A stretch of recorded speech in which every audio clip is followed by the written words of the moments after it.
Without any context whatsoever, how big is too big? Because I'm like, elephant is too big. Have you actually been next to an elephant before?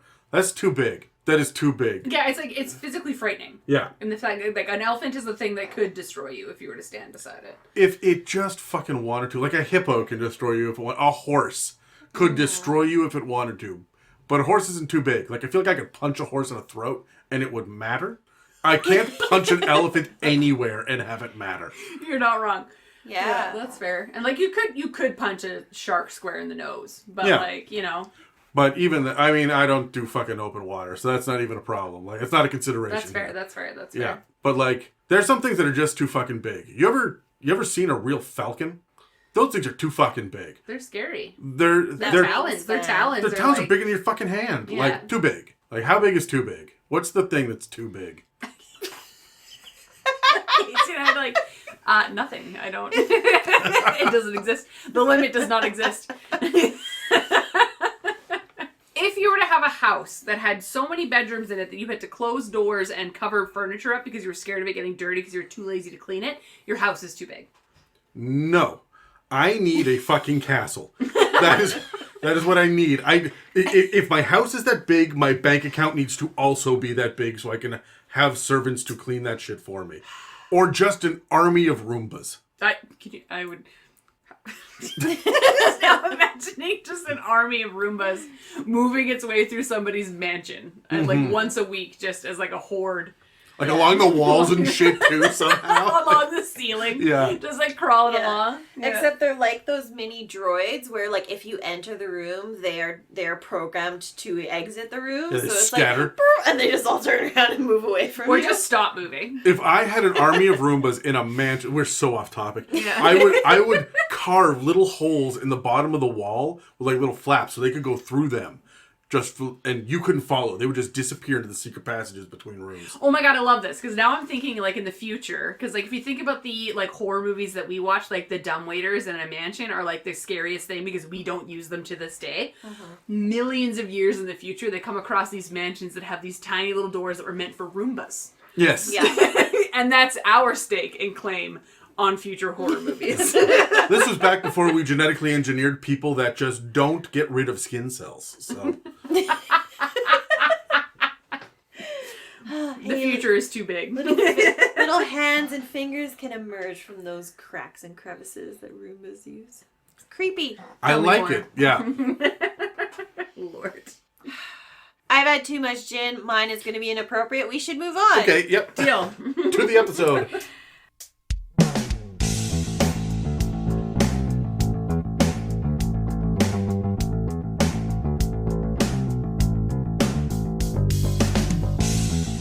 Welcome to the It's a Mimic podcast, where you never know what you're going to get.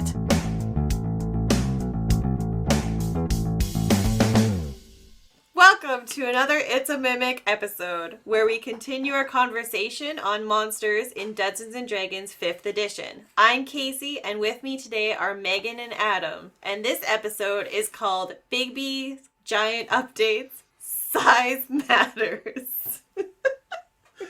You got through it. You did it. We're all proud of you, Casey. Thank you. In this episode of the It's a Mimic podcast, this panel of Dungeon Masters is going to look at 3 gargantuan creatures from Bigby Presents Glory of the Giants, 2 colossi, and a Gargantua. Before we jump into the biggest of the big, I want to ask something. But let me preface by saying I was a dinosaur kid growing up, which everybody knows. And even to this day, I'm absolutely fucking awed by large creatures and structures. It's not quite megalophobia, but the sudden existential awareness of my own insignificance in the presence of something so large will momentarily but completely flood my entire consciousness when I see a whale or a massive statue or one of those insanely large construction machines. I know you two love giants as much as I do, but I'm curious to know if you feel the same way, or is your love for them based on something else? A little bit of column A, a little bit of column B, A, B. Yeah, those are the columns, Megan. Yes. A and B. I do have an existential crisis when I'm presented with something that is larger than my own subconscious. So it's that whole thing where you see photos from space and you realize that you were a dot, and it's okay, well, life is meaningless. But that's an existential crisis of life is meaningless and I hate everything. But then there's this weird concept of being I don't know. I have been tall my entire life. I am a tall girl. I say that with a little bit of grace because I'm not exuberantly tall. I am almost 6 feet. I don't even think you're that tall. My second longest relationship now, I guess, with the girl who's 6'2". Yeah, but Casey thinks I'm tall. Yeah. Yeah. Casey thinks everybody's tall. Yeah. Well, because yeah. So I've spent an entire life making myself attempt to feel smaller because I am tall and not a small human being. So it's one of those things where I enjoy the thought and idea of giants because there's something larger than myself out there that will make me feel small naturally and I will not have to try. That is why I love giants.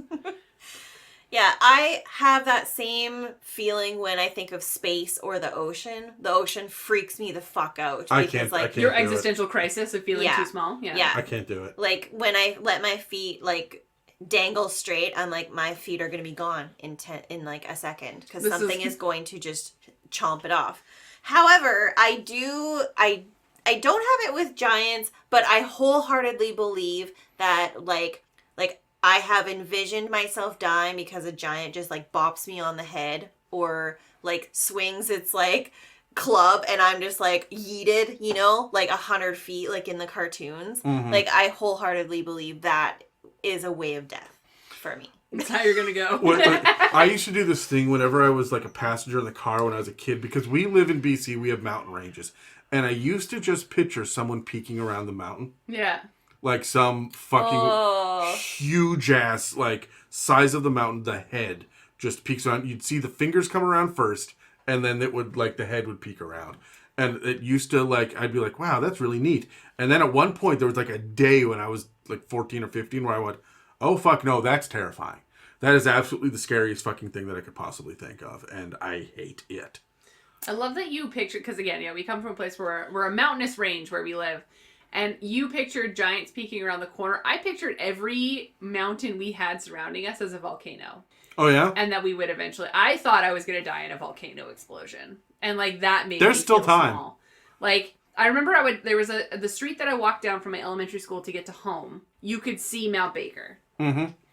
Clear as day. When you step out front of my place in the middle of the day. Yeah, you can just see it. You can see it. And in my mind... And every walk home from school I did when I was a kid, I was waiting for that mountain to go. And, it's just, the weird... Again, it makes you feel small. Because you can see this mountain, it is nowhere near where you are. But if it went, because I can see it, it is going to impact and affect my life. Yeah. It's so strange. Well, shit, I didn't grow up here, and now I'm traumatized by both of those stories. Mountains. The other one that I used to do with the mountains was the mountain range itself was the spinal cord of a giant. Ooh. And the whole thing would someday the mountain range would stand up. Oh my god. Yeah. Yeah, man. Welcome to it. Welcome to Mountain Land. Welcome to Giants. Okay, well, let's jump into an info break before this conversation overshadows the rest of the episode. It pretty much just did. Mountains. Don't fuck with them. Jesus. Hashtag we're from BC. We've previously covered quite a bit in our discussion on monsters in 5th edition. For all of those episodes and more, you can follow or subscribe on Spotify, Apple Podcasts, YouTube, and dozens of other podcast apps. If you would like to support us, you can donate through the website, check out our store, or join our Patreon and get access to other episodes and series. If you would like to pay for some ad space on It's a Mimic, or just send a shout out to a friend, please reach out to us through our email and website that are listed in the show notes below. This week on the It's a Mimic podcast, I did this already once this week. This is the second episode, so that's it. Enjoy this bonus, because it's a leap year. Yeah. Okay, so we have 3 giants that we are going to cover, and we better roll to see who gets to go first. Amazing. I'm going black today. Did you just take the yellow one without telling anyone? 3. I pulled a Casey. Hold on. All right, I rolled a 1. All right, Casey and I are rolling up Seagulls first with 3s. 7. Oh, 17. All right, I got a 4. All right. First of all, before we get into this, Casey, do you know how, the size category of Gargantuan, they all have different, sizes roughly, but Gargantuan doesn't. Gargantuan and Tiny just go forever in that direction because of the ends of the scale here. Yeah, okay. So anything bigger than a giant. So if a giant gets up to like 24 feet tall, I think is the biggest storm giant, that's huge size. If you go to like 30 feet, up to the moon, it is gargantuan. So there's really no size category here. We used to have more stuff above it in previous editions. We don't now. So these giants we're talking about today are actually all going to be wildly different sizes, and they don't give us those sizes. So Interesting. yeah. Yeah. Mine kind of has a size. Does it? Kind of. But it doesn't tell you like this thing is exactly 27 and a half feet tall. No. The way that like 3.5 would tell you No. these stats. Or yeah. it doesn't give you a range. It just says it starts here and could go up. Yeah. Yeah. Yeah, and mine, actually, to be devil's advocate, does have a height. Yours has a height? Yes. Mine- But it's probably the only one, obviously. Suck it. Mine does not, but it's bad. Well, tell us about it. Well, I'm going to go second. Okay, Casey's Oh, first. I get to go first. Okay. So I am going to cover the Runic Colossus. So the Runic Colossus was crafted by the combined efforts of giants from the Ordning, resulting in a gargantuan-sized guardian to protect their ancient empire from a particularly vicious dragon. Hill and stone giants created the form with stone. Cloud and frost giants used rare metal for fire giants to use for forging joints and armor. And storm giants inscribed runes all over it to give it arcane abilities. Look at that camaraderie and collaboration. We love it. We love it when giants come together, you know? It's rare. Though today's giants are unable to craft the Runic Colossus due to the passage of time and loss of knowledge, it is said that the guide to do so may still lie deep in the ruins of the ancient empires that once stood long ago. So that's just a side quest waiting to happen. Absolutely. I don't know. 100%, yeah. The Runic Colossus stands 30 feet tall. It has an AC of 20 and is unaligned, and truly does have runes covering the forged armor and the stone limbs, and there is visible metal joints. So this isn't a real giant. This is a It is construct. a construct. Yeah, okay. Yes. Yeah, it's a construct that's manufactured. And when you look at the art, you can see like the different like Yeah, the stone joints plates and stuff. and all the runes carved into Sure. it. Okay, like okay, it's, cool. Yeah. Yes, and even based on the art, it looks like there is seemingly like sparking energy between the metal joints and to the fingertips as well. It has a massive pool of hit points with an average of 315, a speed of 60 feet, which is double the usual player speed, and is of course gargantuan sized. The stat block definitely indicates that it is a construct with a whopping +7 modifier to strength and con, but average or negative modifiers for everything else. It doesn't have a brain. It is a mass of stone and metal. So naturally, it also has many resistances and immunities. Damage resistances to acid, cold, fire, and lightning. Damage immunities, poison, psychic, bludgeoning, piercing, slashing from non-magical attacks. And condition immunities, charmed, exhaustion, frightened, paralyzed, petrified, and poisoned. Not only that, it has what's called immutable form. It is immune to any spell or effect that would alter its form. So think polymorph, enlarge, reduce, etc. It has magic resistance, which is advantage to saving throws against spells and other magical effects. And it also has Siege Monster. It deals double damage to objects and structures. So that's a lot. And very challenging. It has dark vision of 120 feet, but a passive perception of 10. That's due to those low stats in that area. It understands giant, but cannot speak. All of that to say this is a CR of 21. For actions, the Runic Colossus does not carry a weapon. It can multi-attack, doing 2 slam attacks and then a stomp attack. This is just like, the bopping on the head or the stomping under the foot. We would squish like nothing. Yeah. It's kind of like the idea, though, that they would not have been taught how to use a martial weapon. Nope, They don't need to. They just boot you across the room. And that's the thing, is like it's not necessary. They're not taught. They're not intelligent enough to learn how to use a finesse weapon. Like, like it makes sense that they don't wield a weapon. Mm-hmm. Yeah. So their slam attack is a plus 14 to hit and has a reach of 20 feet and does 3d12 plus 7 bludgeoning damage on a hit. The stomp is also plus 14 to hit with a reach of 20 feet and does 4d10 plus 7 bludgeoning damage on a hit.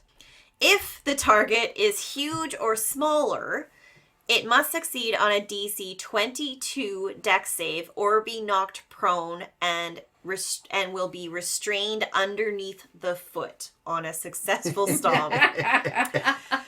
Until the Colossus uses the stomp again or moves, you are restrained. The imagery of that is hilarious. Yeah. I love Squish. it.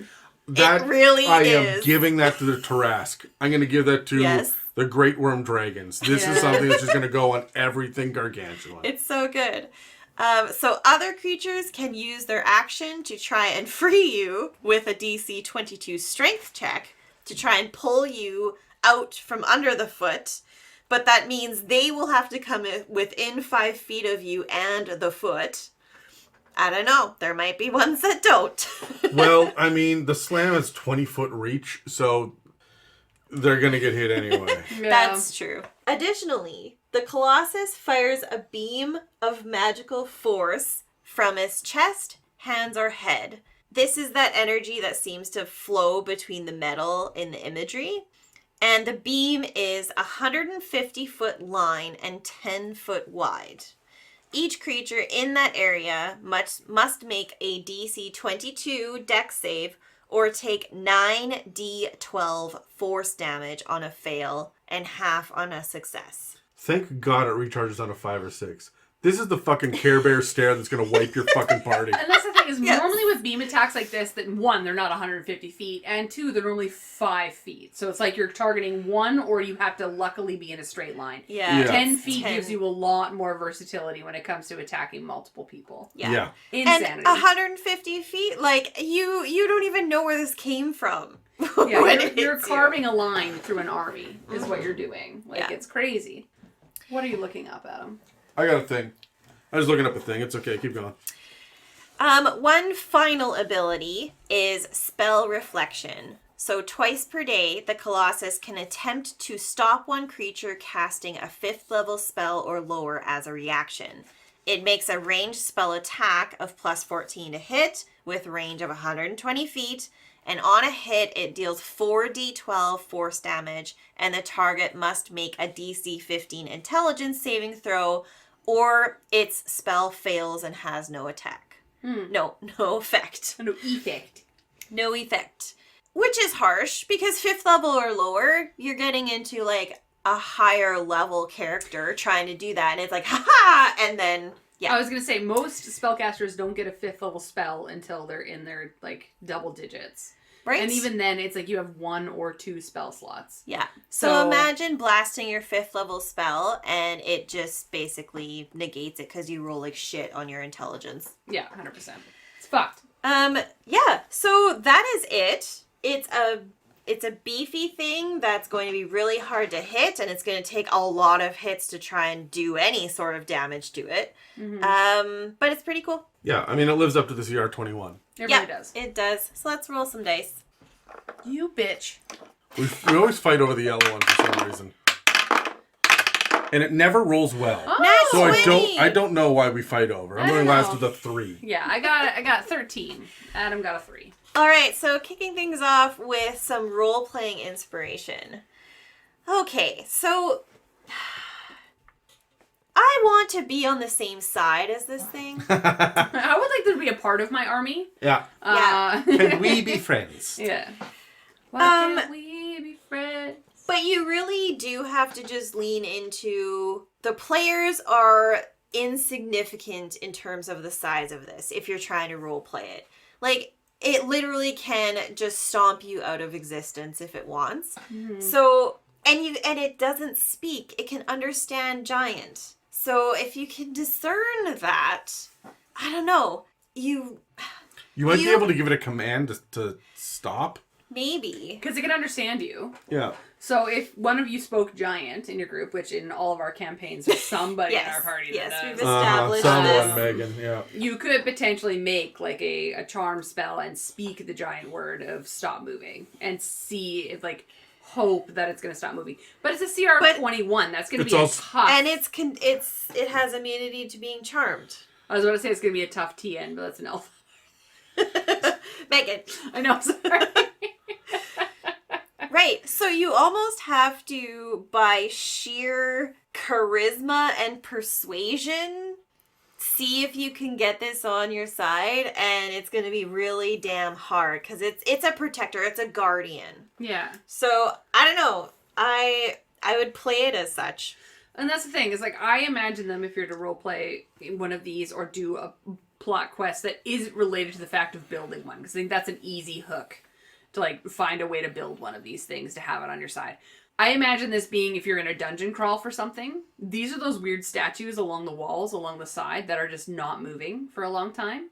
But your wizard or your sorcerer who has a high intelligence or what have you notices something weird about them, in air quotes, but can't quite tell. Notices something weird about the last one on the left is Yeah. different than all the rest of them, right? And like that's your special one that's going to probably activate based on either a trap that goes off or a certain sentence or word is spoken by the evildoer who's going to like awaken this thing to protect itself. Or you just walk past the rune, right? And it activates it. Like and you kill that one and then the next one in line wakes up. So like then there are 12 of them in the room. That's a good way to make the party run. 100%. And it could be used to move them through, or it could be used as like a sense of like figure out the puzzle to make it so that not all of them awaken. Mm-hmm. Right? Cool.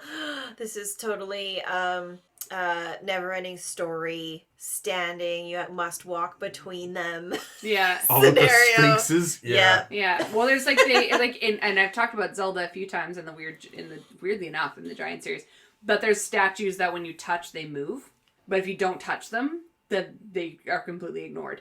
But the only one that would have an inherently necessity need to touch a statue would be the person of intelligence or wisdom that was just like, this is interesting. I'm going to touch this. It's Charlie. Yeah, Fuck. it is Charlie. Yeah, Charlie in a nutshell. God damn. But like it's also Dan. Yeah. Yes. I want to touch it. But yeah, so like I think that's just a good way to enter them into a campaign, like in a roundabout way. Like they would be in a dungeon protecting something. Yeah, right? I like it. Yeah. My role playing for this, because you can't speak with it. Yeah. You can speak at it, but you can't speak with it. Is all of the rooms leading up to it would have murals of this creature and then a bunch of tiny little creatures around its feet that are just stomping on and kicking and smashing. And so you would see depictions of it destroying entire villages everywhere. And you'd be like, oh, who are these tiny pygmy people? And then you run across this thing. And you would expect that maybe it's like, oh, it was a particular kind of fire giant because it looks armored, right? And so these must have been halflings. But no, this is a fuck off 30-foot tall. This is 3 stories tall, right? Yeah. It walks among the houses. Yeah. Totally. Agreed. Cool. How about let's explore some inspiration. How did I do that? With Exploration. beauty and grace. She's beauty. She's grace. So what comes to mind is, honing in on the runic piece. So you could easily connect some runes on a specific colossus to say something that you're searching for. If perhaps your barbarian has gone down the path of the giant, you have some connection to specific runes that you're looking for whichever type of giant you want. Mm-hmm. And so you could add in that kind of additional detail to finding the specific runes. And I really like your idea of them being like lining the walls of a giant cavern underground. Mm-hmm. Maybe the ruins of one of the empires. So you're searching and you're looking for the particular runes that you need to find. And then you have to figure out how to wake it up. Yeah. Especially if you're like wanting it to be on your side. Yeah. It's like, That's what I'm going with. How do I wake this up peacefully, right? Yeah. And because if you wake it up without doing the proper, like there might be like a rune puzzle that you can solve that wakes it up so it is on your side. Yeah. But if you fuck it up, it is going to fight you and kill you. Yeah, and you will have to run away, Yeah. essentially. Yeah. No, and like for me, I imagine that if you were going to go and delve into these, they don't have layers, they don't have nests, they don't have any of that. They don't collect shit. They don't have the intelligence nor the desire to do those things. They are literally in servitude to other things, or just living in wait until it has a reason for existing and moving and like traversing the world. Like, so if you were to enter in like where they exist, I imagine it's super dusty. Like all I can picture is like, if we're talking about the Mummy, which we've talked about many times on this podcast. What do you mean if? You mean when we talk about the Mummy. Yeah. It's when you delve into like the depths where like the sand just has piled and it exists. And like they've not moved. There's no footprints to be seen. And if you fuck up, this whole entire place is going to collapse in on itself. Because there's magic and there's power here that the people that created this thing are smart enough to protect. So if you somehow got access to it, they're going to protect the area in which it resides. So you are now traversing an area that is trapped, very frightening to wander through, and you can't remove it from its space. Because it's they're huge. Mm-hmm. You can't just walk around with one of these things. Yeah. So, anyways, that's kind of how I imagine it. If you were to go into where one of these existed, that's the kind of world you're existing in. Is that it's trapped, scary to walk through, because someone is protecting the magic that created it. I'm going to take it a step further. Throw down. Like, trapped, yes, but very specifically. Picture a circular room that is 30 foot, like, by 30 foot. Oh, wow, okay. Okay, because these things are 20 foot by 20 foot. Like, they're 4 by 4 squares on a map. That's what I say, 30 feet by 30 feet is not big enough. No, I know. So this guy makes up he fills this room. Yeah. And he stands, but there is a ledge 20 feet up that goes all the way around the room and connects a whole bunch of different tunnels that lead in at 20 feet up. Yeah. Each one of these tunnels, you said it's full of dust, but I think that they're absolutely smooth and they are almost like glass smooth because all of the tunnels that lead into it are about 150 feet long for some reason. And as you head towards it, it just blasts the chest, that beam, right down the tunnel at you. You've got to put up with that beam. It recharges on a 5 or 6. Mm-hmm. It's going to take you a couple of rounds, so it's going to recharge. Maybe blast everybody twice. And you get there, and you just see that you got into the room. That's great. You're now within smashing distance. God help you if you fall, because now you're stomped. Yeah. Right? And you got to make it into another tunnel and run 150 feet that way. So potentially 3 or 4 of these fucking blasts. Ooh. Yeah. That's great. And every time that you want to go into another wing of the dungeon, you've got to get past this fucking thing. Mm-hmm. The saving grace is that you don't have to put up with the stomp, right? It's not really going to get its multi-attack in on anybody, but it's definitely going to be able to reach in and punch into these tunnels if somebody gets stuck in the first 15 feet of them. Yeah. Right? So this thing is just the guardian in the center of this area. And they built him, they put him there, and they built the dungeon around him. Mm-hmm. And there's never any escape. That's so sad. It's just a construct. It's just a construct. There are fine. three, I don't care. It's okay. there are 3 kinds of constructs in D&D, and they all get lumped together. And one of them is a sentient construct that's like a Warforged or a Modron or something.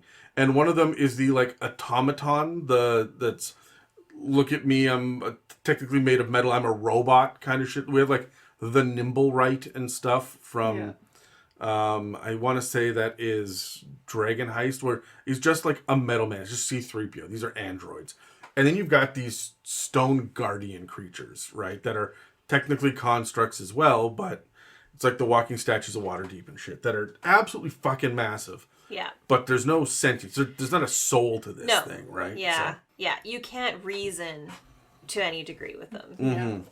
Yeah. All right. So moving on to combat inspiration, I wanted to... Okay. If you wanted to present a scenario where you could fight this for a while, what I would do is put it forward that, say, this Colossus has been dormant for like 500 to 1,000 years.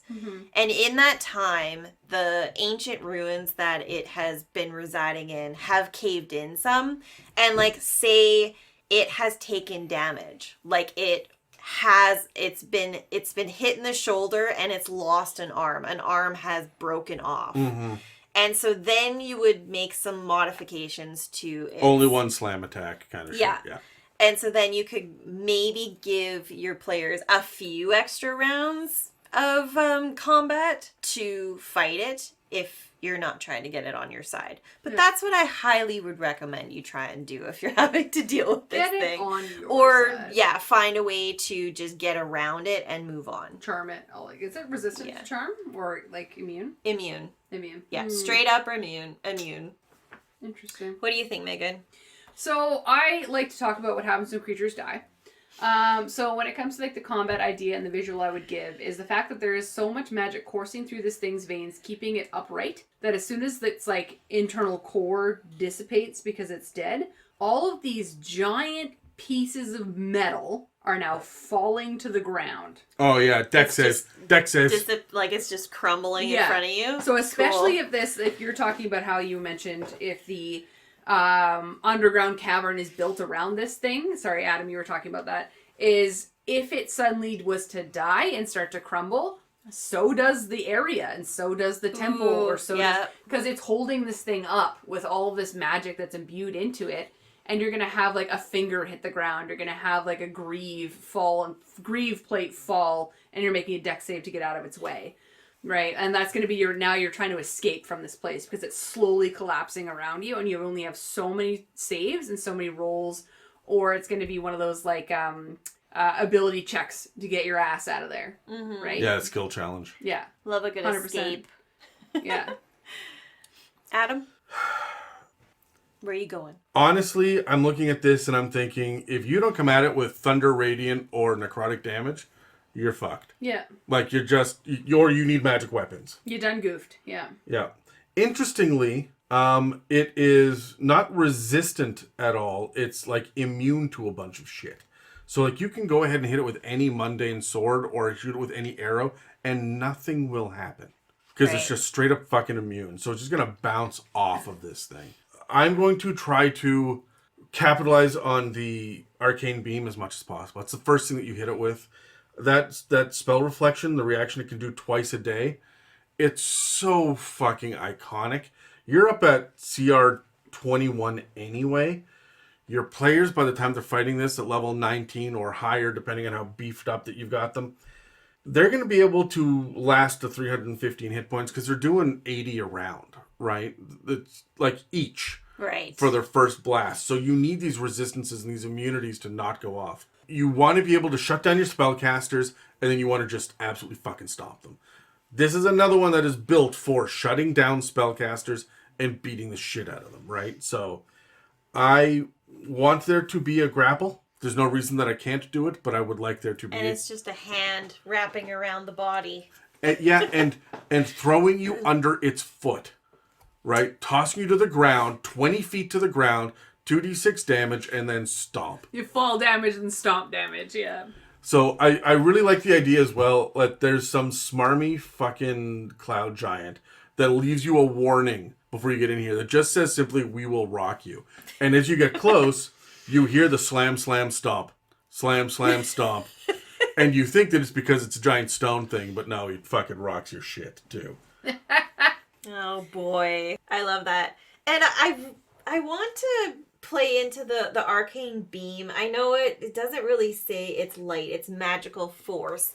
But say it's a beam of what looks like moonlight because there's this one hole in the upper region of the ruins and it's underneath. And like the neighboring village has just believed that this is some sort of like sign that's always been there. And then it's just this poor construct that got like frozen in time and has this beam from like its head up into the sky. Okay, so in Legend of Zelda.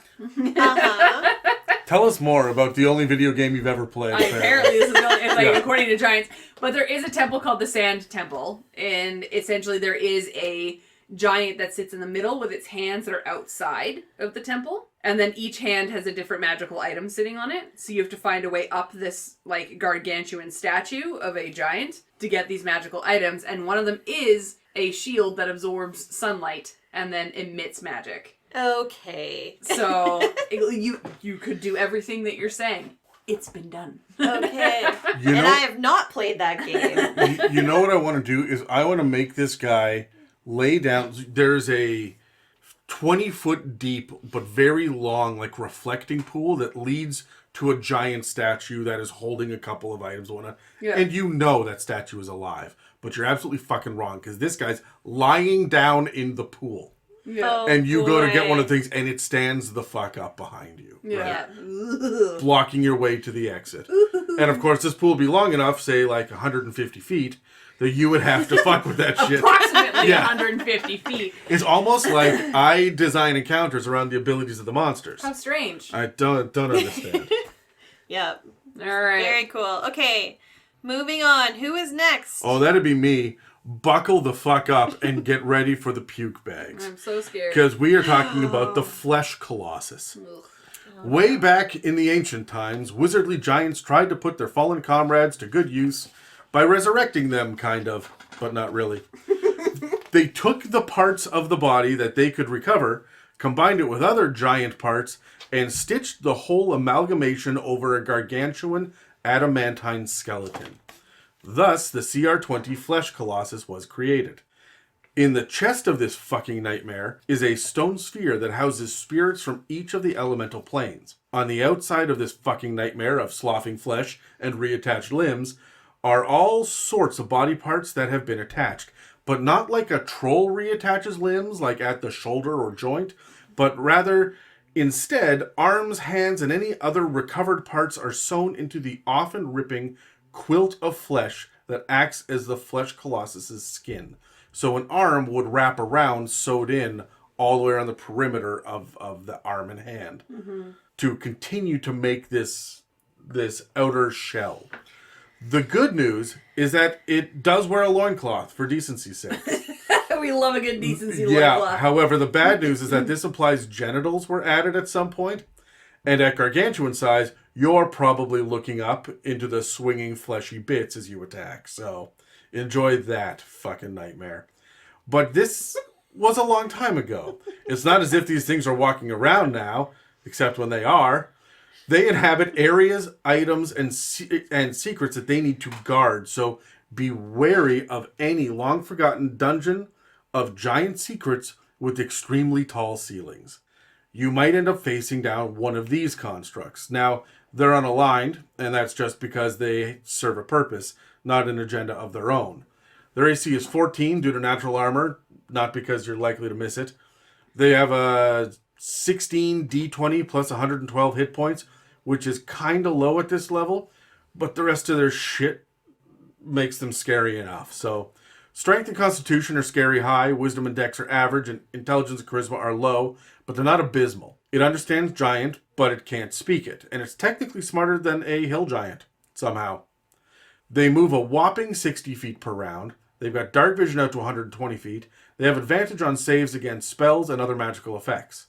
Combine this with their immutable form that keeps them from being altered in any way, and the fact that they're immune to lightning, psychic, non-magical attacks, both poison damage and poisoned condition, being charmed, exhausted, frightened, paralyzed, and petrified, and this siege monster is an absolute pain to deal with. Get those magic weapons handy, and choose your spells wisely. For its multi-attack, it can use its fist attack twice. You will get double-fisted, and this alone would be enough to make some players shrink back. But with 20-foot reach and 3d6 plus 7 bludgeoning damage, you're welcome, and on top of that, you're pulled 15 feet towards the Flesh Colossus, and then grappled and restrained until you pass a DC 17 escape check. Both of its hands can do this, so that's a fucking problem. It can do two creatures at once. Out of context without the imagery, phenomenal. Within context with the imagery, not great. It's the hanging flesh off of the metal skeleton that is just going to, like, when it grabs you, you know that flesh is just going to like work its way around your whole body And you're going to sink into like a quilt of flesh. You, But it also has more tricks up its sleeves. It's sagging flesh sleeves. Recharging on a 5 or 6, the elemental breath that it has is a 90-foot cone that requires a DC 21 dex save against 98 acid, cold, fire, or lightning, whatever the DM chooses. Also, anyone within its chest cavity takes 98 force damage from the elemental energy swirling about. That's right, I said inside its fucking chest cavity. As a bonus action, the Flesh Colossus can bite any large or smaller creature it has grappled, doing 3d6 plus 7 bludgeoning damage and swallowing the creature whole. If you're swallowed, you are restrained. You have total cover from shit going on outside your new fleshy home, and you take 3d6 force damage at the start of each of the Colossus's turns. And this is likely to happen because it is going to grapple you, which gives it advantage on the bite. So it grabs 2 players, and it eats the easiest one. Next round, it eats the other. Nom nom. Now, only 2 creatures can fit inside of it at a time.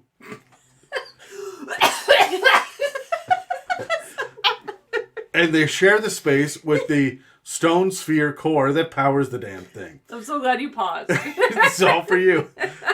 It has a DC of 16, 140 hit points, and it sheds dim light in a 10-foot radius and is immune to lightning, poison, and psychic damage. That's this sphere core that is just in there. Yeah. If the core is destroyed, the Flesh Colossus regurgitates the swallowed creatures in within a space of 10 feet within it. So they land prone, and the only other way out is to kill the Flesh Colossus and crawl out the closest end. Oh, and one other last detail. Just because you killed the stone core doesn't mean you've killed the Flesh Colossus. In fact, there doesn't seem to be any benefit to destroying the core except getting vomited out as a result. But even then, you can still be swallowed again, this time with no item to break, and the rules as written, the elemental breath, still technically works. Although honestly, I'd lose the elemental breath if the players inside managed to do 140 fucking damage before the Flesh Colossus is reduced to 0 hit points. like, how, like, the amount of rounds it would take even 2, like, players to do 140 hit points to destroy it? I don't know. Action surge, like, you got to get the shit going. Anything and everything. Yeah. Punch it to It's a death. whole nother battle going on inside. Exactly.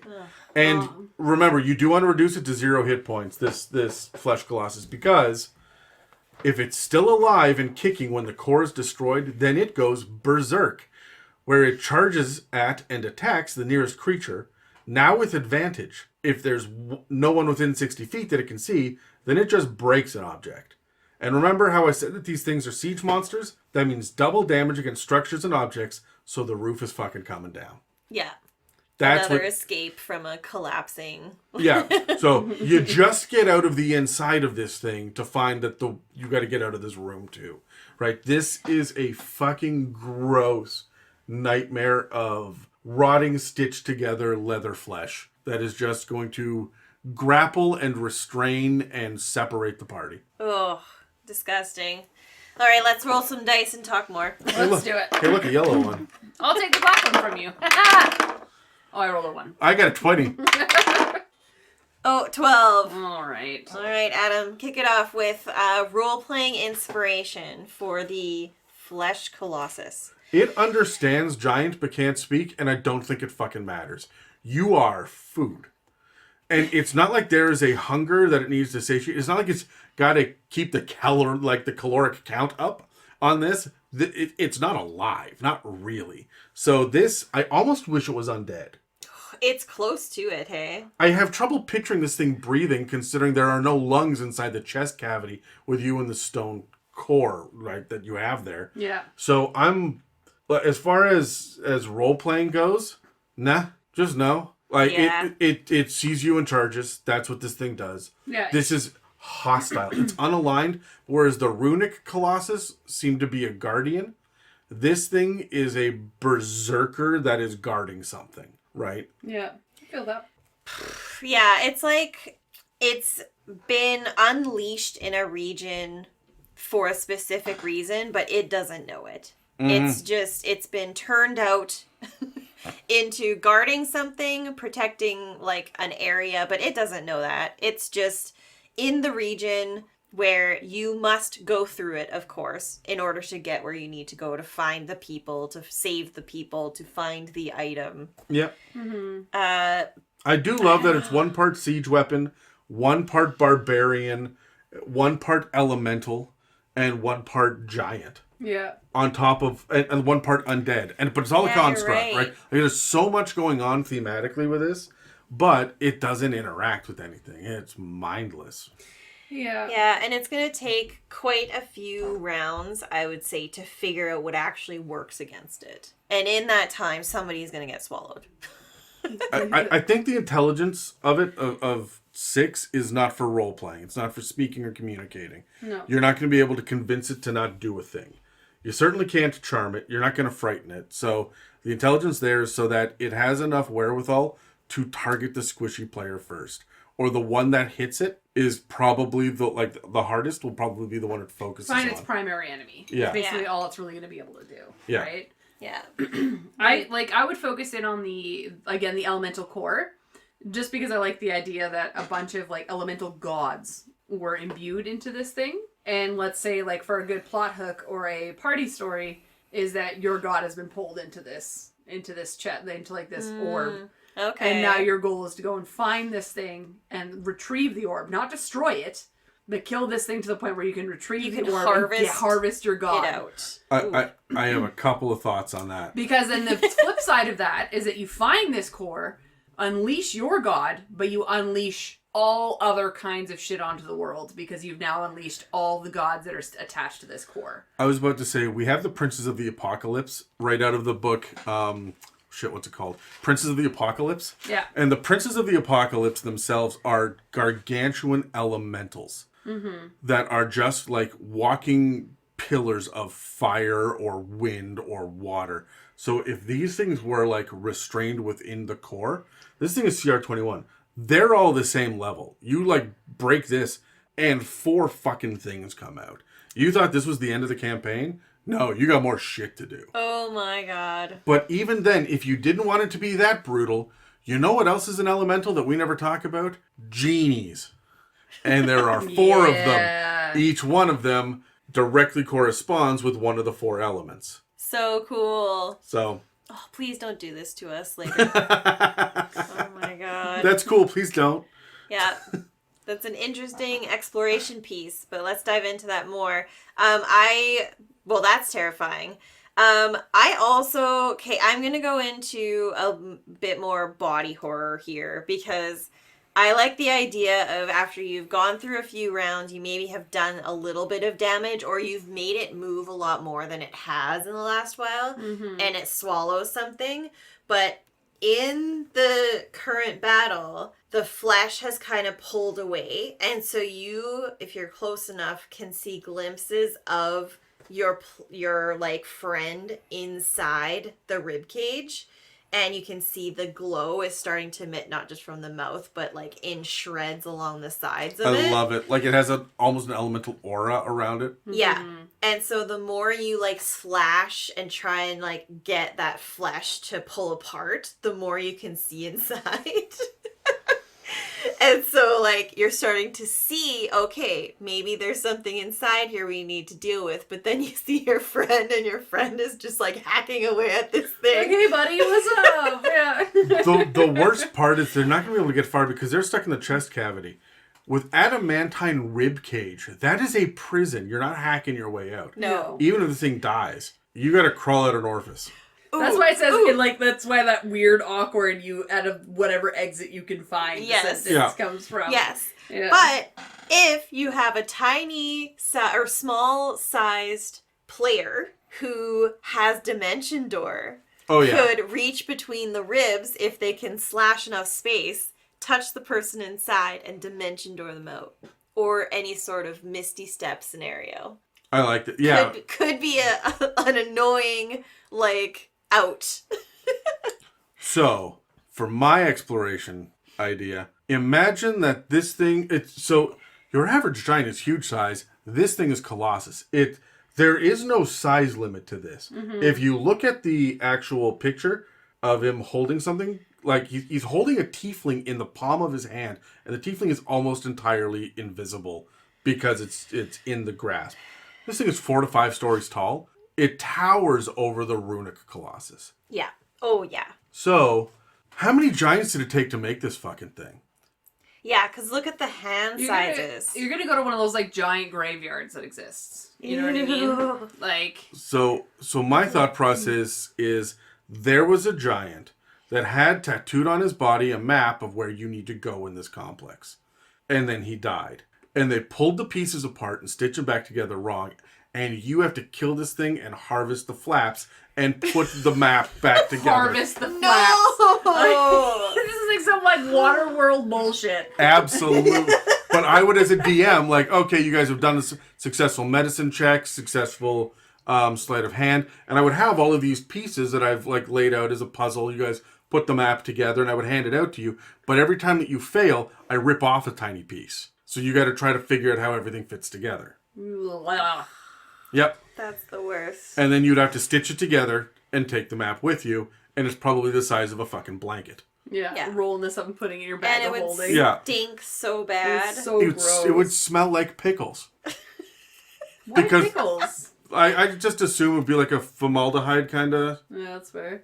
Gross. To preserve. All right, what do you think, Megan? We're still talking about exploration nonsense. Yeah, if you have anything to add. Yeah, I mean... I hate it. How much do you love this? It's so gross. And okay, so my exploration piece would be like, how do you come across one of these things? And when it comes to what would build one of these, you might have encountered this person multiple times in a longer campaign. So it's going to be that smaller, big, bad, evil guy that you come across who's like in a small place, and like there's not a lot to that person's lair other than the fact that there's large random body parts. It's like you ran across this guy 15 sessions ago and fought flesh golems. It's exactly what I'm thinking of. Okay, cool. Is this person. And it's leveled up hard. Okay. But like to the umpteenth degree of it is building one of these giant versions of a flesh golem. Could you imagine that, like, you look inside its mouth and it's not teeth, it's a bunch of human skulls? Yeah. Or like... I've had a lot... Okay, I watched someone do a tattoo the other day of, like, a child's, like, baby skull, like, when they have, like, the 2 rows of teeth. Oh, yeah. What? Oh, they're so gross. That x-ray is so gross. Yeah. Well, because when you're born, you have 2 rows of teeth in your skull. I know, but why would you... What? A tattoo of that? I don't know. People are weird. But, like, also, all I can imagine now is that one of these flesh golems would probably have, like... I just hate everything about it. Yeah, I also really dislike that they put like a little tuft of a hand on the top of the head. It's like a top knot, but it's a hand. Yeah. Like, fuck no. There's too many hands going on around here. Are you looking at the midsection where there's a full-on fucking human that has been just, like, nailed to the fucking side? That's disgusting.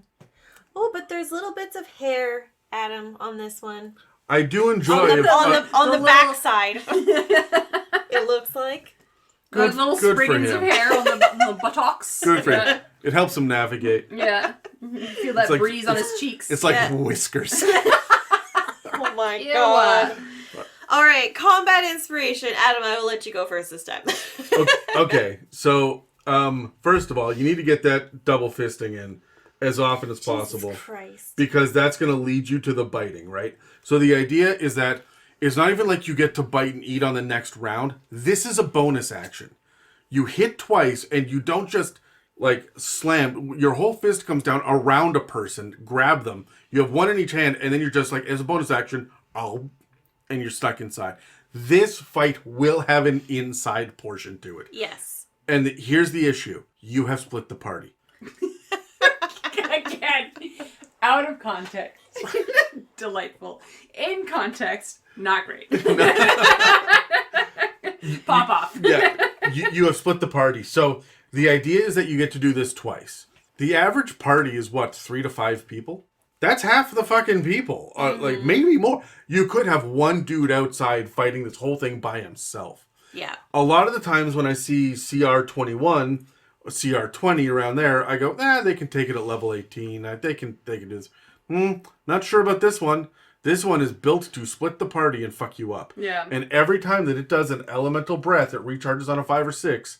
every time it does that, it also damages the people inside, who then also take more damage on their next turn. Right? Like, it just keeps fucking giving over and over and over. The damage rolling off of this thing is crazy, and it's resistant to spells. It goes berserk and has advantage on attacks later. Like, there's no way. When you destroy the heart, so here's the thing, you destroy the core, and it vomits you up. But then it gets advantage on the attacks moving forward.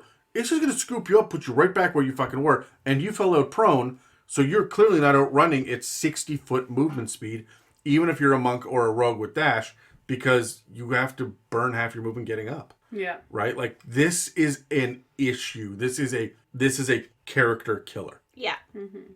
Yeah, and a lot of the damage, like, as a DM, you can tailor the type of damage to just be more hurtful, and then a lot of it is force damage, which is one of the main damages that people can't defend against as well. So, and I love it. Yeah. I absolutely love it. And again, we're in a position where they don't have a weapon. It's just them. It's just being them. Yep, it's just the fisticuffs. Yeah, you explained it pretty well. I don't know. I think that's exactly how you got to play it. It's devastating. You know what it's missing? It's missing a charge attack. I would like it at 60-foot movement. I would like it to fucking charge. All of that skin just like jiggling and flopping as flapping in the wind as it's Yeah, running. you can hear it flap, flap, flap, flap, flap as it gets closer. Yeah, you hear that in the distance. In the but darkness. It would be thundering too because of the size of this thing. It would be like loud slaps of skin on skin. The fleshy skin. And not the good way. No. Not in the good way. Not in the macaroni and cheese kind of way. No. Megan, you have such a look of disgust. I'm not a fan of it. And even just looking Why? Is it the grappling? It might be the grappling.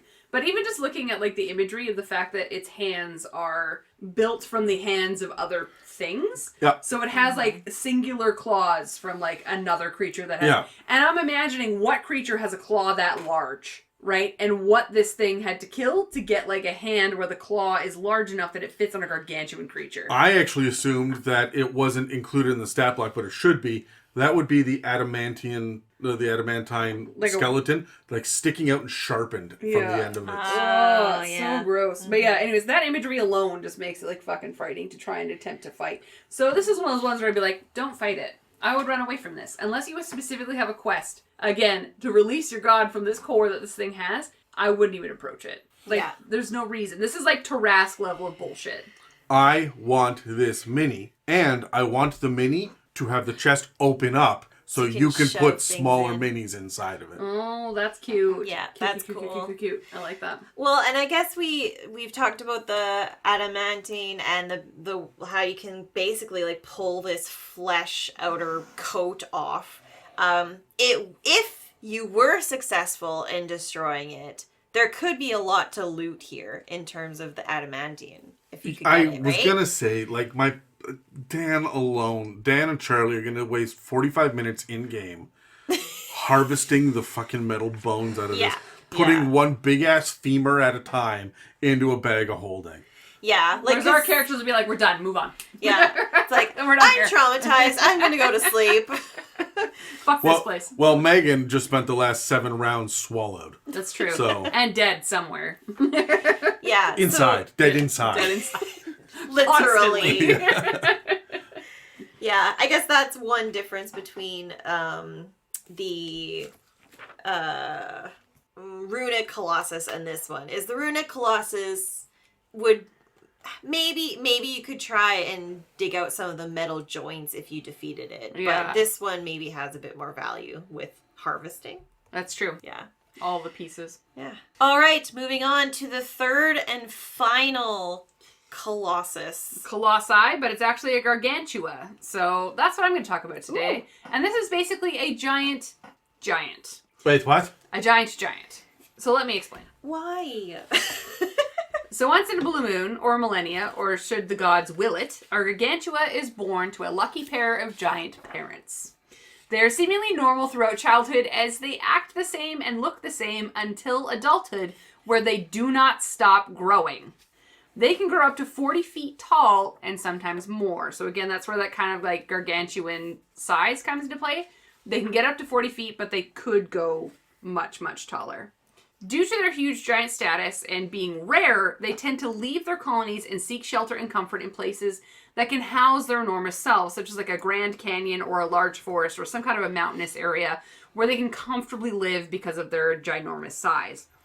Some even venture down to the caverns of the Underdark. So, kind of fits within the theme of a few of our episodes with these new giants.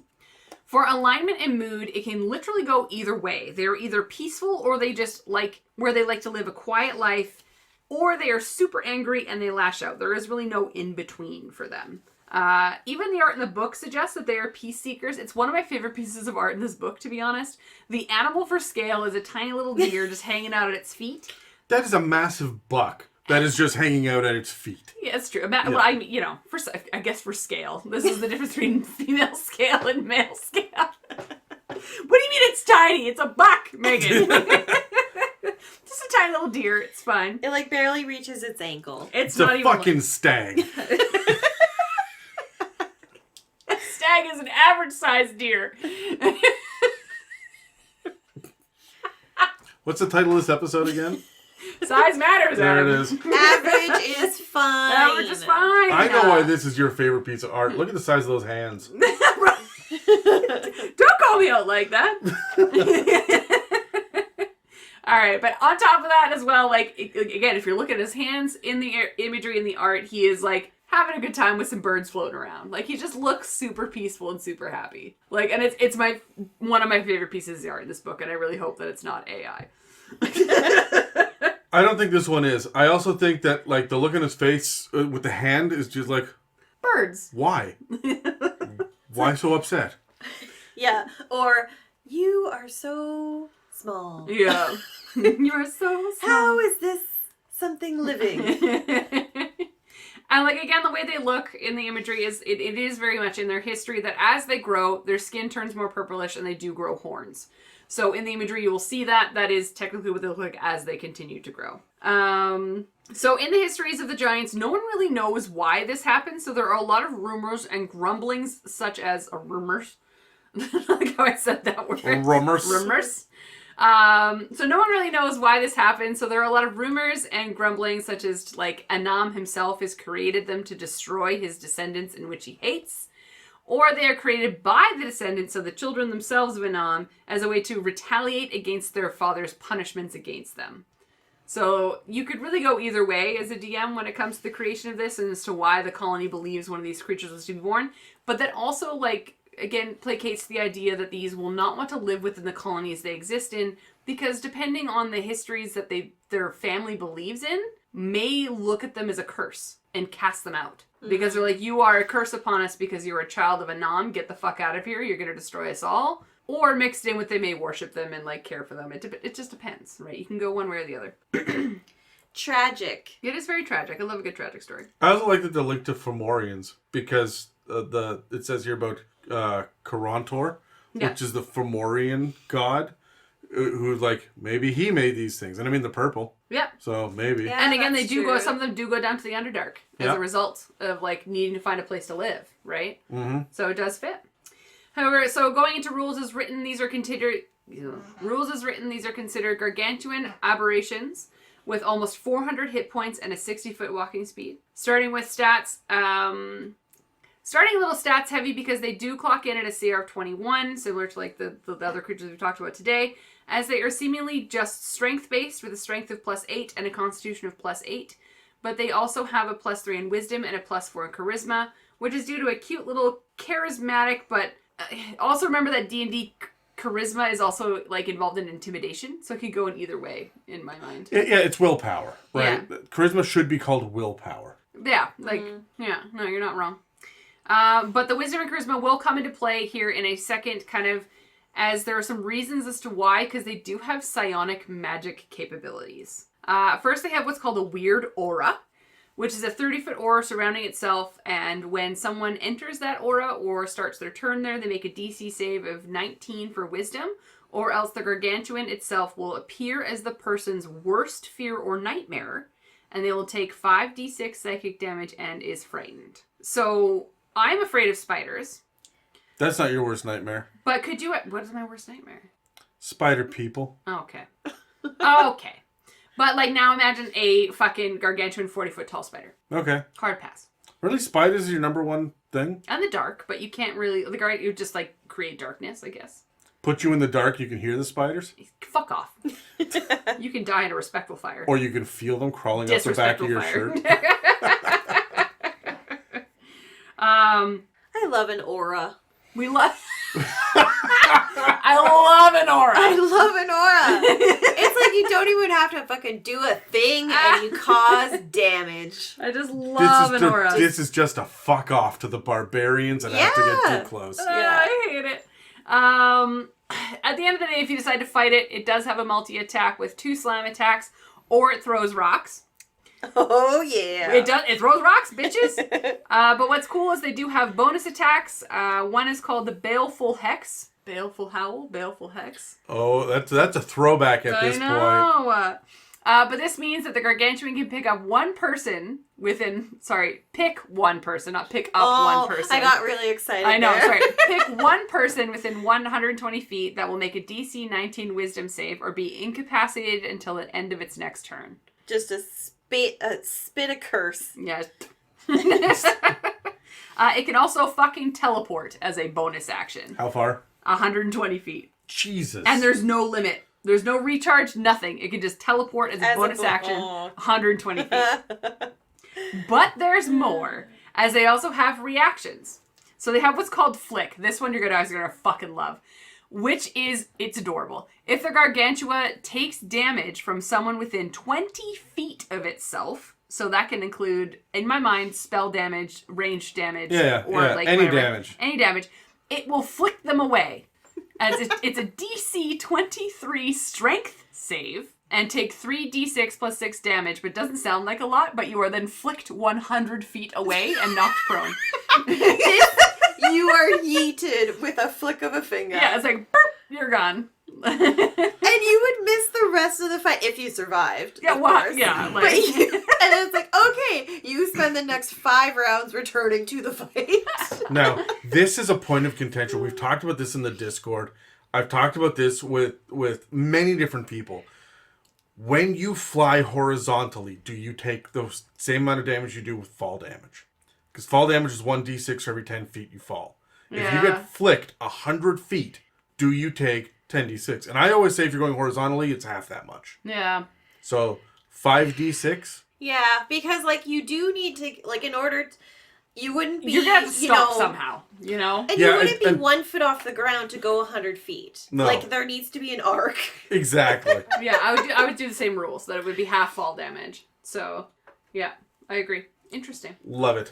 On top of that, it can do the spell Mimicry, and I'm not going to lie, I always read this spell as Mimicry. I don't know why, I just do, but it's Mimicry. For once per day, which gives the ability to mimic a 5th level spell or lower that was cast, as long as it does a DC 19 Charisma save, and it will immediately cast that spell back. Oh, okay. Right back at someone? Yeah. Plus 11 to hit with spell attacks. Spell save DC is 19 for this guy, requiring 2 material components and choosing the spell's target. So it can target someone else. Oh, fuck off. Yeah. That's so good. Yeah. Oh, you hit me with... But it's when it's targeted? It says, immediately after creature the Gargantua can see casts Casts a spell. There we go. Yeah. Yeah, so it can basically just deflect and use that spell. Yeah. But it's any spell. Oh, mage armor? Boom. Yeah. Right? Like, it can be anything. Bless? Don't mind if I do. Yeah. Once per day. Oh my god. Yeah, there are so many little nuggets of Fomorian in here. Yep. It's like the curse, and then like the one Fomorian we spoke about had the spell reflection, where it could just negate the spell. Yeah. But this takes it one further. So good. I gotta say, there's so many things that we've talked about that can do once a day or recharge on a 5 or 6 or that. We are so late game, it doesn't fucking matter. It should be able to do this 4 or 5 times in combat. This is designed to be a memorable thing. Right. Yeah. Build your encounter based on it being a memorable thing. So even though it says once per day, I will listen to that up until CR20. And at CR20 and above, no, all bets are off. Yeah. Here you go. That's fair. Like, this will do this. I will put on a once per day, recharges on a 5 or 6. If it recharges on a 5 or 6 in CR21, if it doesn't go off within 3 rounds, it's going to go off again. Mm-hmm. Cool. Well, let's roll some dice. Okay. I'm taking red. Oh, Oh, it was a 20. I got an 8. I'm on a 13. I'm 4. All right, Adam. Role-playing inspiration. All right, so your party should be running scared from this fucking thing all of the time. The weird aura is going to be the thing that really messes them up because it's passive. But it takes place at the beginning of their Gargantua's turn. It knows this, so it should be teleporting into combat and waiting for the next turn. Oh, yeah. Right? So it's going to teleport in because it's a bonus action. You can do that first. Then you get your 2 slam attacks. And then you wait. You just teleported next to somebody. They're going to attack you, flick. And if you don't hit them with the flick, then that's fine. Like, it's round 1, and the wizard hasn't gone yet. I'm going to hit them with the spell mimicry as my reaction instead. And then my aura is going to fuck up anybody that I'm standing beside. Like, you want to get into combat with this. 388 hit points. That's insane. Mm-hmm. That is an insane amount. The downfall of this creature, though, is just... The dex is not great. I was going to say, it can be knocked down. It can be stunned. It can... All of the conditions, it's resistant to force and psychic. Nobody cares. And We're not using that. And only immune to frightened. It doesn't have a lot of those like conditions, so it can anything can happen. You can charm this one. Yeah. Right? So when I'm thinking about the role playing factor, as much as you want to be in combat, you also want to get a feel for what's going on first. Right? This creature's gonna stand way, way back, and in a deep booming voice, the Gargantuan is gonna say, "What do you want and why?" Mm-hmm. Right? In giant. They're not dicking about. This is not unintelligent. It's only a 9, but that just means that they're operating at a grade 9 intelligence level. But like their wisdom is +3, so it's smart enough not to know to attack you right away. Yeah. Yeah. And it knows you're there. Yeah. Right? Like, it's going to be aware of you. So I just feel like this one's going to be a little standoffish at first, and because it's chaotic neutral, it's the only one we've seen in a while that's not evil. Yeah. Right? That I feel like it's really going to come at that chaotic neutrality of curiosity and peace first, but I will fuck you up if you push me. Yeah. Yeah, because I imagine them being like that like very calming forest spirit, that it has made a home within this canyon or this beautiful forest where it's made friends with the creatures, it's made friends with the folks, it has worshippers and followers, like they are worshipped because of their size and their care and the fact that they give a shit about the environment they live in. Mm-hmm. That if you enter it as an adventurer and come across one, it's not going to want to fight you right away. But if you are actively destroying its environment, it's going to flick you out of its space. Mm-hmm. Right? And I think that's the thing. It's just like, I'm sorry, you came here to harvest my forest? Abso-fucking-lutely not. And it just flicks you all out of there being like, nope. That's not what's happening here. And it's not malicious, because it's not going to kill you. It's just saying, get out of my space. I love the idea that it will grapple one character in, like, its hand, flick another one, teleport over to where they are, catch them, and put them both down. Now, this has to be outside of initiative, because the action economy doesn't line up. Yeah. But I love the idea of, and then I catch you, and then I put the 2 of you down and say, no further, this is the line. Yeah. You stay back here. The line in the sand. Yeah. Cool. Yeah. I imagine this thing is so large. You know when things get so ridiculously large that... Engorged almost? Yes. Yeah. Yeah, that's fair. Heavily. And it looks like when they move, they're in slow motion until you get the perspective of something smaller. Yeah. Yeah. Like, it's like, you know... A horde of deer, like, galloping next to it, like, just trying to keep up. But it's just, like, taking the slow step forward. Yeah. So... when this thing does go to flick you, like, you will see its hand seemingly slowly move down. It's moving fast as fuck, but it's got a long way to get down to you. Teeny tiny little speck down by its big toe. Yeah. And so, like, it's moving slow, but then suddenly you are launched in the air. I know it's called flick. I would love it if it was called boot. Yeah. Just kicking you 100 I'm just so feet away. unimagining when he's winding up for like a soccer goal kick, like just. Yeah. Yeah, and I don't imagine it really does have big changes in expression. Yeah. Like, it's... it looks like What affects this thing? Yeah. It just doesn't seem... It has, like, the old grumpy grandpa face. Disappointment affects it. Yes. Yes. But it's not going to... It's the grandpa that turns a corner and sees the granddaughter doing the TikTok dance for the first time. He just shakes his head and walks the fuck away. Yeah. Disappointed. Yeah. Like, even if you know, desecrate its lands or something, it is not going to go into a rage or berserk or anything like that. Mm-hmm. It is going to be upset and react, but I don't, like, you have to kind of play it level and monotoned kind of That's thing what I with meant its before. It was like, behaviors. it's passive and it's going to be curious. It wants to know what you're up Yeah. to before it decides that, well, that's unacceptable. You'll have to die. Yeah. Yeah. Because, like, it does read that, like, yes, inherently, they're either super good or they're not good at all.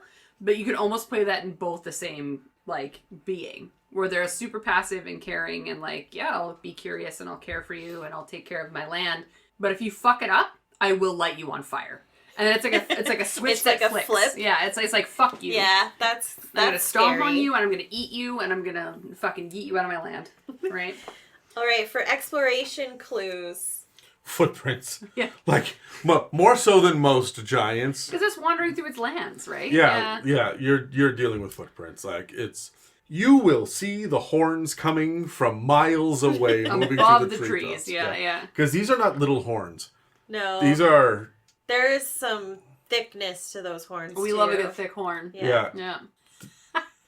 That right there is the soundbite of the day. You're welcome. So, yeah, no. I'm going to say this. The animals don't flee from it. Yeah. I don't think so. I think it's harmonious enough with things around, right? So... I like that. Megan, what do you think? Yeah. I imagine though as well, like depending on its environment that it's in, I know it doesn't inherently speak that it's elemental, but I like playing at the idea that it adapts to its surroundings, similar to like the Fomorians, right? They adapt to the fact that they live in tunnels, or like the elemental ones that kind of adapt to whatever element they're created with. This one I feel if it was like being a forest spirit, when it walks, trees grow behind it. If it's living in a mountain or a mountainous area where lava exists, like there's puddles of lava that follow behind it. It is an aberration. You have the ability to do this kind of shit with it because it's weird. It's a blessing or a curse from a god. Yeah. Right? So I think is the answer to what fights an Empyrean. Mm-hmm. Are you guys familiar with the Empyrean? We did an episode on it, but remind us for those who It has been a fucking long time. It has since been a we've long done- time. It was the very first Celestial. It was like episode 60-something. I think I was even on that episode. Yeah. Yeah. The Empyrean is essentially Titan. It is a god child that is gargantuan size, and it's celestial, but it doesn't have wings. And it just has the curiosity of a child, but it towers over buildings and is incredibly powerful, and just by the whim of its emotions wanders through the world. Mm-hmm. And it will absolutely fuck you up. Yeah. So this is the thing that fights it. Yeah. Absolutely. Oh, man. And then, like, to observe that fight, like... Skill challenge to save as many people in the town as possible. And then as the scene is going kaiju on are doing Yeah. this. in the background. Yeah, absolutely. While the battle ensues. Yeah. Crazy. Well, combat inspiration for this one. I went off before about teleporting and slamming and... Yeah, I mean, there's not a whole heck of a lot to add. The only thing that I would want to, like, retcon a little bit or add is its weird aura technically inherently does damage. I like the idea that because it is either good or evil, that aura can either heal or kill. So if it is in an area where it's with people that it loves and cares about and is all about the peace, its aura is actually going to be very peaceful and very healing. I'm going to say it's going to be temporary hit points, Yes, though, and yeah. not actual hit points. No, I agree, yeah. But, like, and then if it turns and suddenly hates you, or you do something to piss it off, it will suddenly, like, its anger or its emotions dictates what its aura is doing. Mm-hmm. And that's what kind of makes it weird. Again, being an abjuration, you can kind of, like, play with that a little bit. And that's the only thing I would add to its kit, is that it can do one or the other based on its emotions. Imagine a civilization of medium-sized creatures, doesn't matter who, that worships this guy. Mm-hmm. Because he will sit in town square and they will bring him food. Yeah. And he just sleeps in town square in like the garden area and just takes up the entire, and he sits there cross-legged and waits for the clerics to come by, and then the cleric casts, something healing or, cures a disease of some sort, and then he's just mimicry. Just he does it too. Yeah. Right? And just this benevolent level of watching over a civilization. Like, it doesn't have to be violent. No. However, when it is. It is. It is. Well, and imagine even like a connection to, I don't know, this tiny deer that's next to it is just like inspiring. It's a massive stag. This tiny deer. Thank you. That was the reaction I was hoping for. Like the connection to druids and elementals. So you might have, you as a genasi or a druid might have a connection to this thing. This spirit kind of thing, yeah. And maybe you have to, at some point, go back to your homeland and seek it out for whatever reason. Yeah. Maybe ask it to support in a big battle against something else. Yeah. But you're kind of connecting yourself back to it that way and absolutely getting it on your side. Yeah. Sorry, go ahead. The other thing, too, is if you don't go the spirit route and you just go with the pure giant route, this is your entrance into talking to the giant gods. Yep. Why did you make this? Yeah, because they were created, right? Yeah. Or like that's the potential history. Is one way or another they were created or blessed or cursed by someone in their line. Right? I actually don't like the fact this is an aberration. I wish it was just a giant. But Titan. Yeah. Because it was created by gods, and that's what the Titan label is. Yeah. And the only other combat piece I want to add to this is like the Baleful Hex. Yeah, it seems scary because it can incapacitate someone at a glance with a DC 19 Wisdom save within 120 feet. But I think that's its way of saying stop moving. Yeah. Hold on. Hold your horses. Let's have a conversation. Right? So you can go either way with that sucker. And I kind of want to believe that it could end it if it wanted. Yeah, I think so too. Yeah. You know? Yeah. If things diffuse, it can let you end go. it and you can move on. Can you guys tell me where the fuck this thing is finding grass long enough for that skirt? I was gonna bring that up too. It's got a grass skirt on. You know that is a grass mini skirt, and look at the size of those hands. It covers nothing. Nothing. It really does cover nothing. Nothing. I mean, in comparison to that tiny deer on the side. Yeah. Oh my god. It is a large, majestic man of a deer. Oh, it's a perfectly normal size. Yeah. I agree. I'm curious why they opted for a grass skirt in this moment versus... Maybe it's made out of long pieces of canvas. You don't know. I actually was looking at it, I'm like, where are they going to get this? And I think it probably dives down into the ocean, and that's seaweed. Ew. No, I hate that. No, because seaweed can grow super big and long. I understand, but the smell. It smells like seaweed. I didn't know where I was going with that. Yeah, like, clearly it smells like seaweed. It smells like the ocean. Not great, Adam. Not great. not the good. Not refreshing. No. Oh, Lord. Well, there can't be any more final thoughts after that, right? No, I'm done. I'm done with this shit. I am impressed that we went all the way through this and never said the word girth once. I was so close when we were talking about the horn. Oh, yeah. But then I went with the other one. I could tell. I could read it on both of your minds. We were trying, Adam. I went with the other direction. I love appreciate a good large horn. Yep. Well, we're near the end of the episode, so that means it's time for a quick info break. If you've been inspired by the conversation in this episode, please feel free to reach out and share your creativity and ideas with us and the rest of the community. You can reach us on Facebook and Instagram or on our subreddit r/itsAmimic. Also, if you're feeling particularly generous, please follow and subscribe and leave us positive reviews, likes, and comments. Engagements like that help us pop up on search engines and keep this show running. So, wine for these guys? I didn't have a type of wine that I could think of for this one, but all I could imagine in my head was those like large wine glasses that are like the size of your torso, and just filling that with whatever the fuck you want. I was thinking like a cask, a barrel of wine. But I like that, like those images of like the women with the giant like glasses of wine, saying it's one glass, but it's like a gargantuan size of like wine glass. It's the Las Vegas bridal shower or bachelorette party level of wine glass. 100%, yeah. Like, this is filled with 900,000 Bellinis. It doesn't matter the quality of the wine. It matters the quantity of the wine. Yeah, quantity over quality for that one. But I don't know if Casey had an idea for wine for that one. No, and there would be like a little sherry glass to this thing where it's like, oh, this is nice. Would it have a tiny deer image on it? Yes. It's a massive fuck.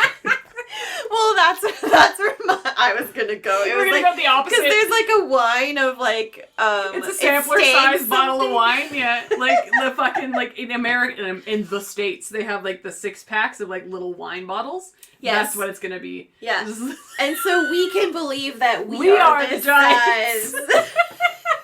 Look at how giant my hands are. Holding this tiny bottle of wine. Yeah, that sounds great. Anyways, that's all for this part of our discussion on giant adjacent gargantuan creatures in D&D 5th edition. Please take a second to engage with a like, follow, comment, and possibly a review to help push our engagement. And don't forget to subscribe to find future inspirations in your campaigns. if you'd like to support us, we have a store with some merch and a donate button on our website, www.itsamimic.com, as well as a Patreon. This episode and others can be found on Spotify, Apple Podcasts, YouTube, and most other podcast apps. Thanks for listening to It's a Mimic, where you never know what you're going to get. This has been an It's a Mimic production. Please check the show notes for this episode to see links, time codes, and credits. And don't forget to reach out and share your own inspirations.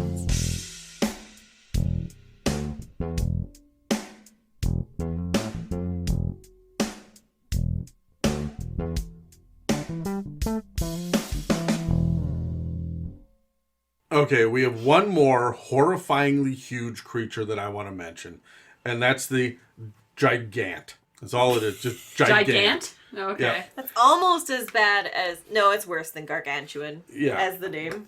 This is a flying and burrowing insectile creature that giants consider a plague because these insects prey upon giants. They're that big. In fact, the art has one of these creatures like absolutely dwarfing a hill giant and picking it up, and it looks like a gnome compared to a war horse. Ew. Some giants claim that the Gigants are actually products of the weird magical aura of the Gargantua, but no one knows for certain.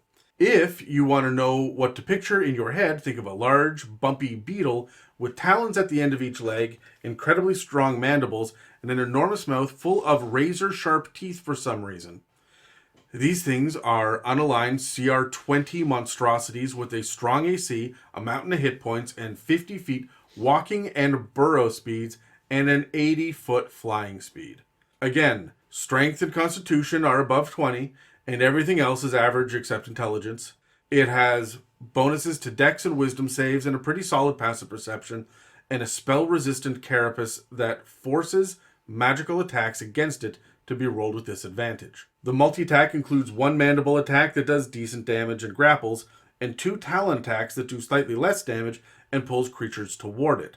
The mandibles also do damage on following rounds if you're caught in its mouth. The wings have two weird effects. One is a bonus action called Drone that makes creatures within 10 feet succeed on a DC 19 con save or take thunder damage and become incapacitated. As soon as that happens, the Gigant can fly up to 50 feet away, or 40 feet away. The other wing effect is called Scaled Dust, which recharges on a 5 or 6 and releases dust in a 30-foot cube. Anyone inside has to make a DC 19 con save or take 10d8 poison damage. And even if you fail, you get the poison conditioned for an hour, which has a bonus detail of making it so you can't regain hit points during that hour. That's insane. That is fucking brutal. Yeah. You need a short rest the moment this thing dies. Yeah. If you kill it. If you manage to kill it. Yeah, or get away from it, right? It's probably just going to pick you up and take you away. Again, this needs a swallow effect because look at how fucking big it is. Yeah, it's huge. Huge. I don't even know what to say. Like when you realize that the creature is a hill giant that it's carrying. Like, yeah. Yeah, this thing is almost like Tarrasque size if you stop and look at it, right? It's so fucking huge. Where would you come across one of these? Like The sky, probably. But like in whoops sky. Like in the giant land. I bet the cloud giants fucking hate these. Like, you know that they're gonna have the entire city on, like, there'll be an air raid siren when one of these goes by. Yeah.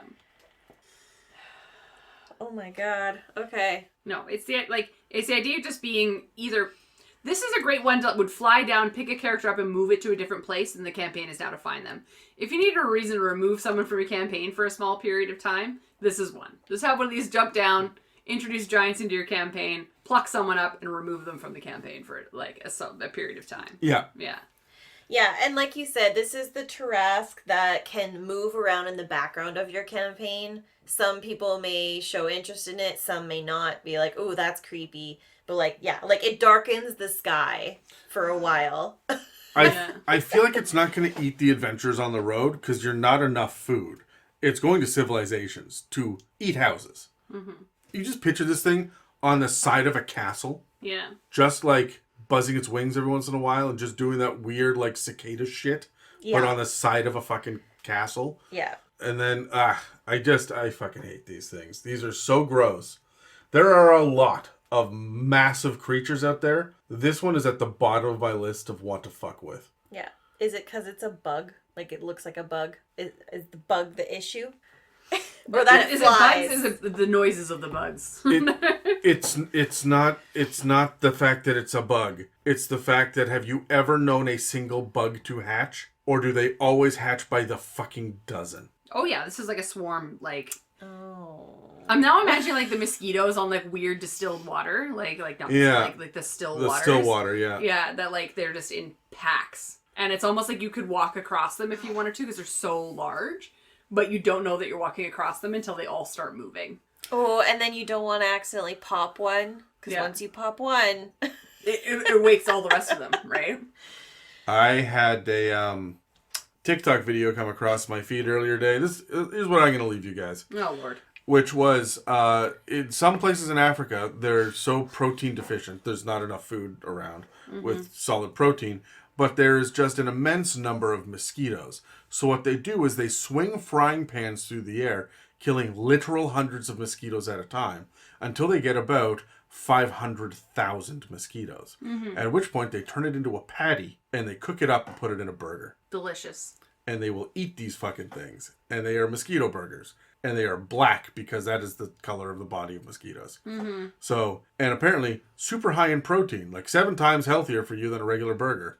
Still would not eat. No. Still would not consume. I don't know if I could do that. When I was in 7th grade, I had we had like an international food day at school, and I tried just about everything there. I did the like deep fried or sun dried iguana. I had snake. Like they just brought in all like weird stuff, for in our culture. I could not eat the bugs. There were many bugs that were dipped in candy or chocolate or whatever. I'm not doing it. Yeah. I'm drawing the line. Yeah, there's something about it sometimes being too squishy and then too hard. Like it's the crunch and then it's the squish. Yeah, it's the crunch I don't like. It's not good. And like I feed my geckos crickets, and every once in a while you'll get a crunchy one. Yeah. Right? And the crunchy ones don't just crunch, they pop. And they will leave a smear. It will shoot a little bit of fluid out from it. And I go, that was too gross. That's why I feed them the little ones. So they don't have that hard carapace yet. So like it's just in the mouth and then they're gone. So I'm not doing it. I don't like it. Gross. Word. Gigant. Disapprove. Do not recommend. 10 out of 10 do not recommend. Can you imagine a chocolate gigant? Can you imagine that amount of chocolate? I want to.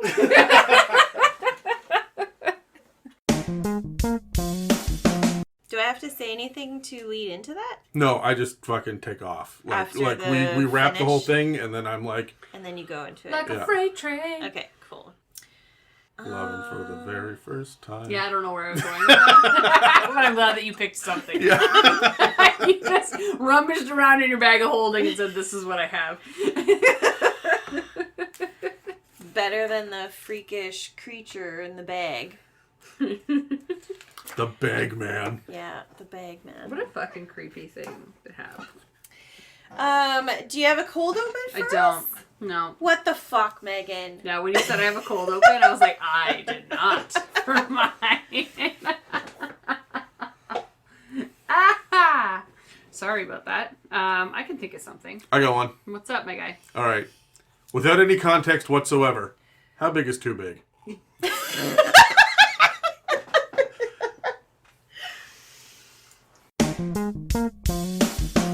Welcome to another episode of It's a Mimic, where we continue our... We got 4 words in, and she fucked it up.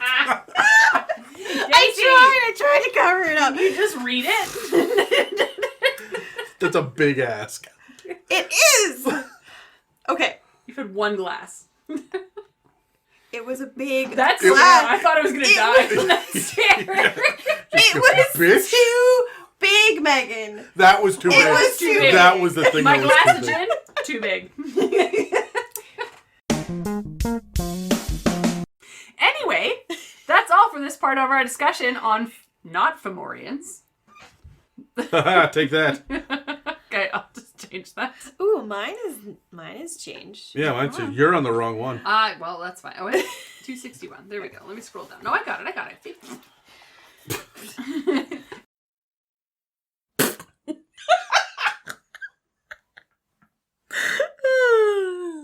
That's so ugly.